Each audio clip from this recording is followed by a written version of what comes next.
Assalamualaikum warahmatullahi wabarakatuh. Halo teman-teman semua, kembali lagi pada acara praktikum bioekologi organisme pengganggu tanaman. Sebelum itu, perkenalkan nama saya Septi Jutaningrum, NIM 1903111000031 dari program studi agroteknologi angkatan 2019 kelas A.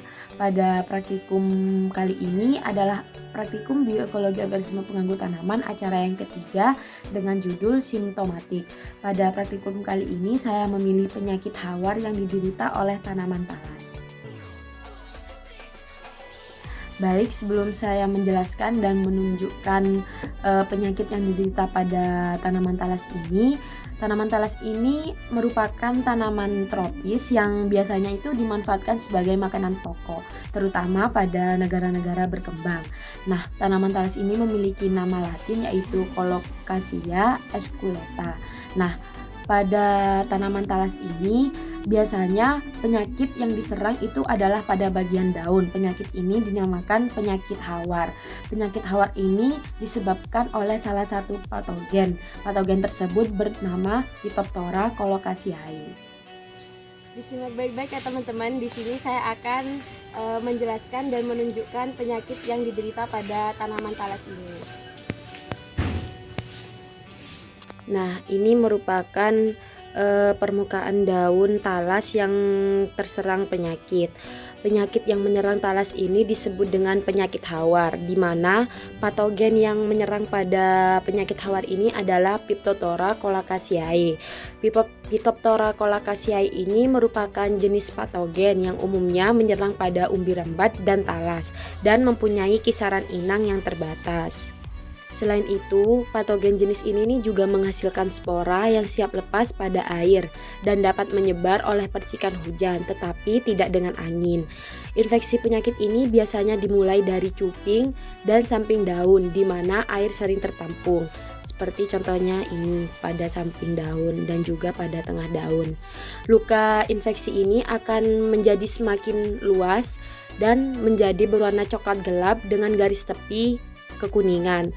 Bisa kita lihat bahwa ini berwarna coklat ya, dan di sisi pinggirnya adalah berwarna kuning. Ini juga. Dan juga penyakit ini akan menyebar melalui pencernaan sporangia di atas daun oleh percikan. Penyakit hawar ini sulit dikendalikan saat curah hujan yang tinggi. Dan penyakit hawar ini juga menimbulkan penyebab bagi hasil produksi tanaman talas, yaitu sekitar sebesar 30-50%. Kisaran tingkat serangan penyakit hawar yang terjadi pada tanaman talas ini tidak terlalu banyak, bisa kita lihat ya, tidak sampai setengah daun. Jadi tingkat serangan penyakit pada daun talas ini sedikit. Nah, jadi seperti itu teman-teman, sedikit penjelasan tentang penyakit yang diderita pada tanaman talas ini. Namun penyakit ini bisa diminimalisir dengan cara yang pertama adalah kita bisa mengecek tanaman muda 1-2 kali dalam 1 minggu. Dan yang kedua, kita bisa mencabut daun yang sudah kelihatan gejala akan terkena penyakit tersebut. Dan yang ketiga, tanaman talas ini cocok untuk ditanam pada dataran tinggi, karena pada dataran tinggi ini tanaman talas ini akan sedikit menimbulkan penyakit hawar ini. Jadi dapat kita simpulkan ya teman-teman, dari penjelasan yang sudah saya jelaskan tadi, bahwa tanaman talas ini terserang penyakit hawar, di mana patogen yang menyerang penyakit hawar ini adalah patogen Phytophthora colocaceae. Patogen jenis ini memang biasanya menyerang umbi-umbian dan juga talas. Ciri-cirinya biasanya terdapat pada daun talas dengan warna kecoklatan dan bagian tepi yang kekuningan.